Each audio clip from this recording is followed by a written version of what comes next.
OSD అని ఒక special technology తీసుకొచ్చి పెట్టారు term, officer on special duty. ఈ ఆఫీసర్ ఆన్ స్పెషల్ డ్యూటీ ఎవరై అంటే వీళ్ళ మనుషులే, వీళ్ళ స్టాఫ్, వీళ్ళ మనుషులందరికీ ఓఎస్డి అనే పేరు పెట్టడం, జీతాలు ఇచ్చేయటం, వాళ్ళేమో వీళ్ళ ప్రైవేట్ ఎంటిటీస్లో వర్క్ చేయటం. ఎవరికి తెలియదు ఇదంతా? ఎవరికి తెలియదు ఇదంతా? ఎవరైతే ఓఎస్డి అనే ట్యాగ్ లైన్ పెట్టుకున్నారో ఓహో వీళ్ళు వాళ్ళ పర్సనల్ పీపుల్ అనమాట అన్న టర్మ్ రాష్ట్రంలో ప్రతి ఒక్కరికి అర్థమైపోయింది. Your working in your paper, he is OSD. మీ ఛానల్లో పనిచేస్తున్నాడా, హీఈస్ ఓఎస్డి. మీకేమైనా పర్సనల్గా కావాలా, హీఈస్ ఓఎస్డి. ఏం ఓఎస్డీలు రాష్ట్రానికి ఇవి? ఈ ఖర్చు అంతా మేము భరించాలా? మీ పర్సనల్ ఎంటిటీస్కి మేము భరించాలా? వీటిని ఎవరు క్వశ్చన్ చేయకూడదా? అసలు ఖర్చు ఎక్కడ లేని చోట తీసుకొచ్చి ఖర్చు ఉందని చూపిస్తారా?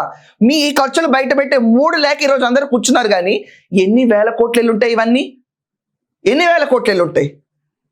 ఆడికి వడ్డీ ఎవరు కడతారు? అప్పులో మునిగిపోయిన రాష్ట్రం, ఆఖరికి తాగుబోతులు కూడా తాకట్టు పెట్టి డబ్బులు తీసుకొచ్చిన రాష్ట్రం లాస్ట్ 5 ఏళ్ళు మద్యపాన నిషేధం చేస్తా అని చెప్పి ఇవన్నీ తీసుకొచ్చి అప్పులు తీసుకొచ్చి అక్కడ డబ్బులు లేవు. కానీ నీకు అక్కడ అన్ని దొరికిన చోట చిన్న భవంతులు కూడా 9 కోట్లకు కూడా తాకట్టు పెట్టారు.